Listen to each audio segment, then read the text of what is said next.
Tadanugrahaya Parama Guhyam Adhyatma Sangitam. Untuk sebagai perenungan, pembelajaran atau sebagai meditasi. Yatra Yogeshwara Krishna Yatra Partho Dhanurdhara Tatra Srir Vijayo Bhutir Dhruva Nitir Matir Mama.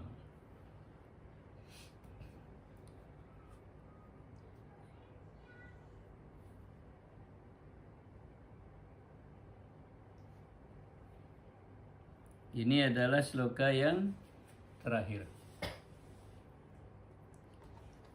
Ini juga merupakan kesimpulan dari kebenaran yang disampaikan di dalam Bhagavad Gita. Disimpulkan sekarang di sini. Kesimpulannya apa? Yatra, di mana? Di mana saja? Yatra, di mana saja? Yogeshwara Krishna, ada Krishna, Sang Yogeshwara, Raja dari segala yoga, segala kekuatan gaib, segala kekuatan spiritual. Iswarahnya, kalau bahasa Jawanya ratu kan. Ratu tidak hanya untuk pemimpin perempuan, tapi ratu itu artinya raja, penguasa. Jadi ratu dari segala kekuatan-kekuatan spiritual, kekuatan gaib, kekuatan yoga. Nah, di mana ada Krishna yang itu? Kalau ini Krishna Made Krishna, tidak masuk. Tapi yang dimaksud di sini adalah Yogeshwara Krishna, Krishna yang Yogeshwara, yang Iswara dari kekuatan-kekuatan yoga, kekuatan spiritual, kekuatan gaib. Di mana ada beliau? Yatra Partho Dhanurdhara, di mana ada Partha Arjuna yang Dhanurdhara. Nah, sekarang kan banyak yang bernama Arjuna kan, bukan Arjuna ini. Ada juga yang bermain Arjuna kan.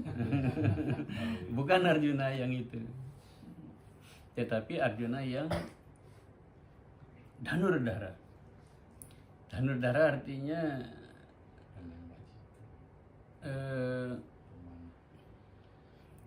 pemegang gandewa yang sejati. Itu Dhanurdhara.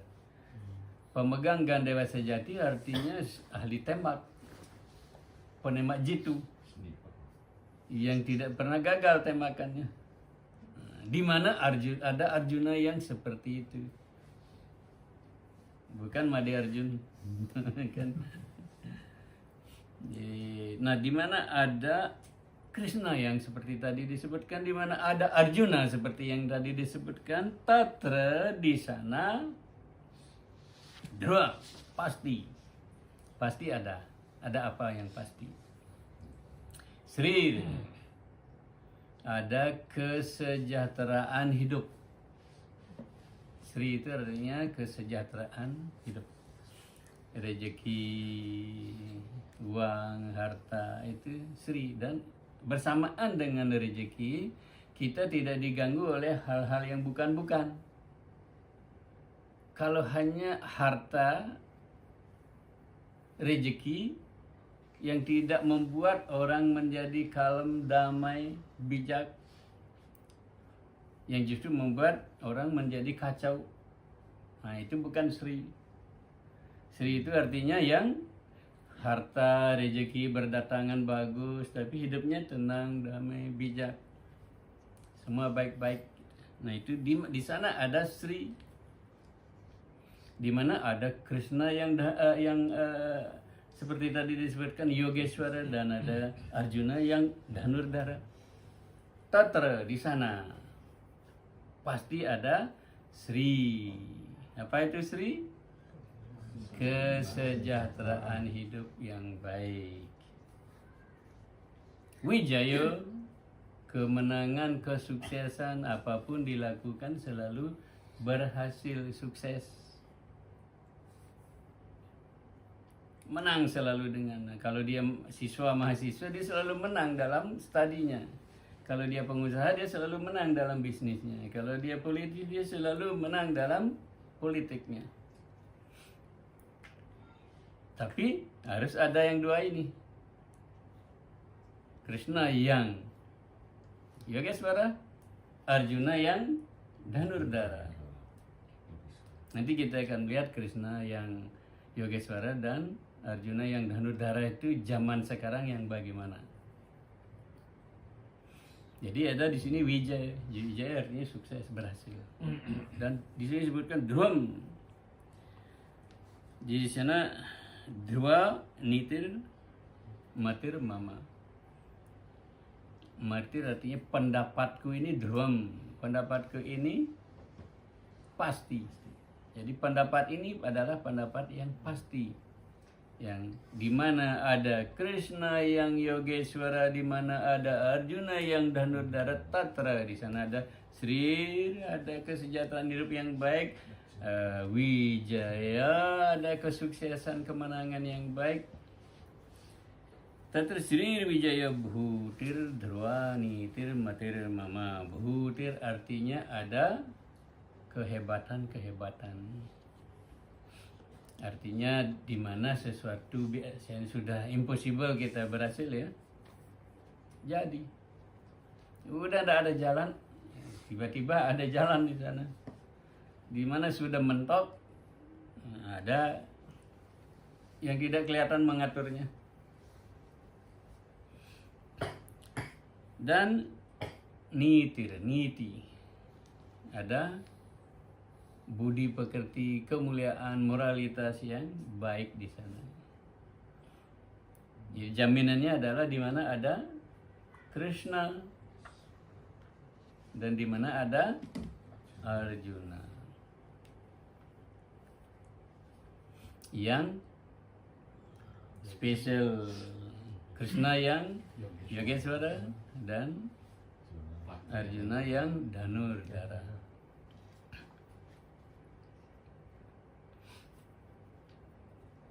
Kita akan mengambil satu aja contoh di sini ya.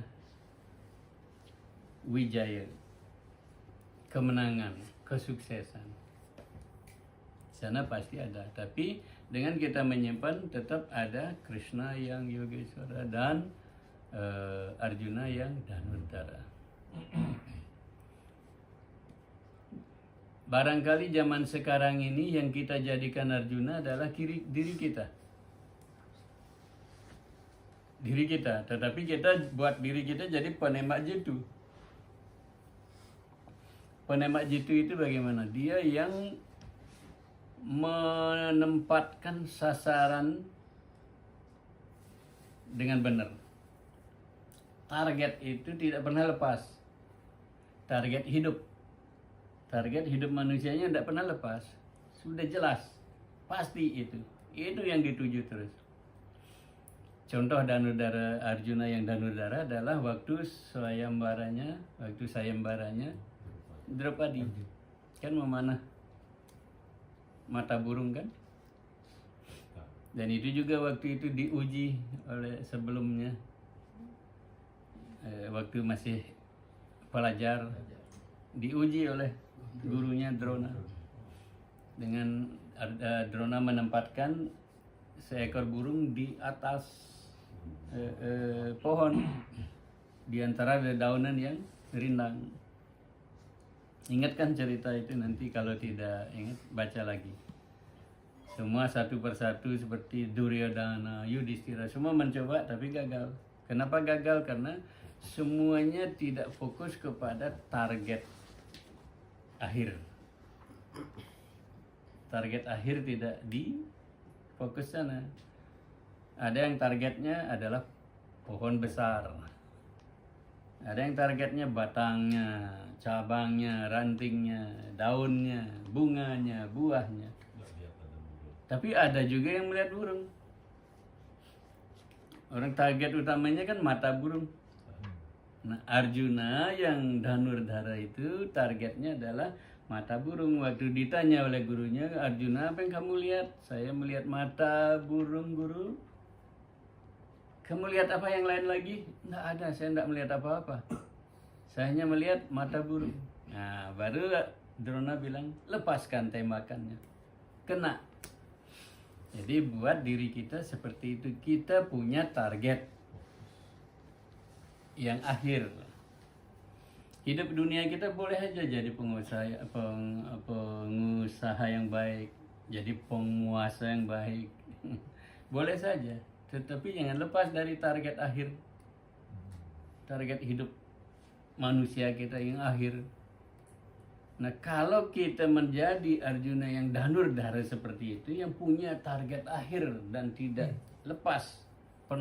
tidak pernah lepas dari target akhir itu. Tatra itu kemungkinan ada yang 4 ini akan datang pada hidup kita. Tapi harus ada Krishna yang Yogeswara, harus ada Tuhan yang dimana kita berlindung penuh. Tuhan dimana kita bisa berlindung penuh, Tuhan yang melindungi kita penuh. Sekarang kita perlu membuat diri kita layak enggak kita dilindungi penuh. Kan? Nah, kita menciptakan, membuat, mengkondisikan diri kita lebih layak dilindungi penuh. Karena kalau kita mendekatkan diri pada Tuhan, kita tidak mencari perlindungan yang kecil-kecil. Misalnya perlindungan yang kecil-kecil, kita bisa tetap beli pakaian yang bagus-bagus, bisa dapat makan yang baik-baik, bisa punya rumah yang bagus. Itu perlindungan kecil, itu karunia kecil itu. Yang kita cari adalah karena beliau itu Yogeswara. Kita yang cari itu adalah karunia yang spesial. Nah, barulah 4 ini akan datang. Yang 4 itu apa? Sri, Wijaya, Budi, dan Niti. Nah, sini kita lihat yang Wijaya, kemenangan.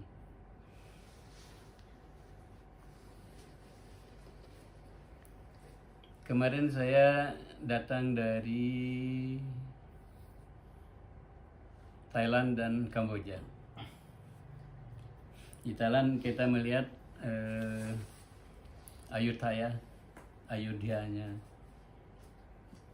Thailand. Kalau di Indonesia, Ayodhyanya Indonesia itu Jogja. Kata Jogja itu asalnya dari Ayodhya. Ayodhya ngal Jogja ke Jogja akhirnya. Itu Ayodhyanya Indonesia. Kita dari sana kemudian kita ke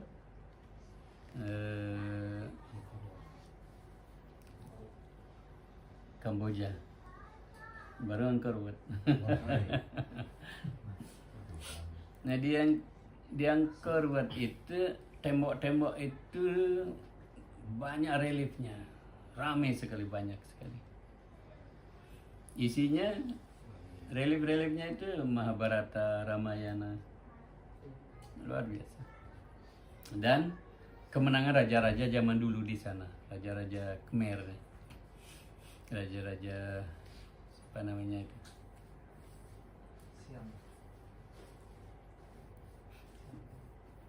Yang namanya sama dengan raja-raja Jawa.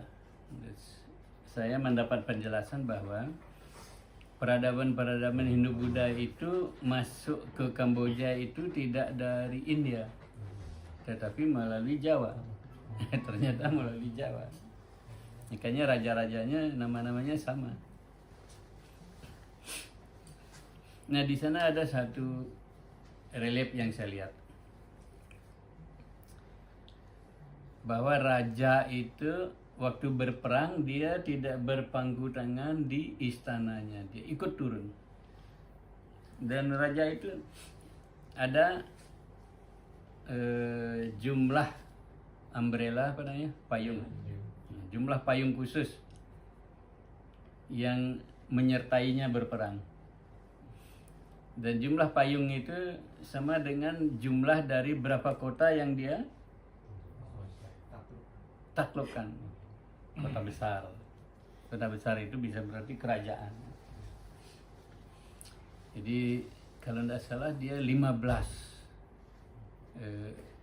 payung kesatria. Itu yang menyertainya, tetapi yang saya lihat di depannya itu adalah ada yang memegang kayak apa namanya itu, biasanya ada bendera kan, kali ini bukan bendera, ada tongkat panjang gitu. Nah, di atasnya ada ukiran Garuda dan Wisnu kalau tidak salah, pokoknya Tuhan di sana di depan dari raja. Jadi raja itu berperang dilindungi oleh Tuhan. Jadi Tuhan yang di depan, baru dia jalan. Selain itu semua diikut sertakan. Pendeta-pendeta juga dengan murid-muridnya semua ikut dalam perang.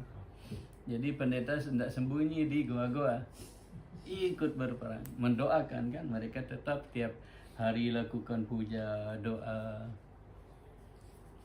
Gitu caranya mencari kemenangan.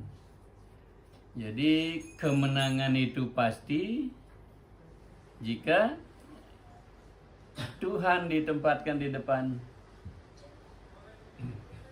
Hujan. Jika Tuhan ditempatkan di depan, kemenangannya pasti. Itu caranya sang raja itu yang menguasai, yang sudah menaklukkan banyak kerajaan. Itu contoh yang kita bisa tiru. Dalam perjalanan hidup kita ini, kita tempatkan Tuhan terdepan. Siapapun kita. Entah kita pebisnis, saya ulangi, entah artis, entah apapun pekerjaan kita, tempatkanlah Tuhan di depan. Jadikan beliau tempat kita berlindung. Jadikan beliau yang memutuskan kemenangan kita, kesuksesan kita, bukan kita. Dan nanti kalau sudah dapat kemenangan, kesuksesan, jangan berpendapat kita. Karena ketika kita berlindung penuh kepada Tuhan, kita bukan siapa-siapa. Ini harus kita sadari ya. Kita bukan siapa-siapa. Kita hanya orang yang dilindungi penuh oleh Tuhan. Jangan lupa kalau ada keberhasilan dalam hidup ya, bukan karena siapa-siapa, tapi karena beliau, karena kita berlindung penuh pada beliau. Nah kalau kita berpegang seperti ini, sukses itu ada. Pasti, drum. Di sini ini drua itu, drua matir mama. Pendapat yang sudah pasti.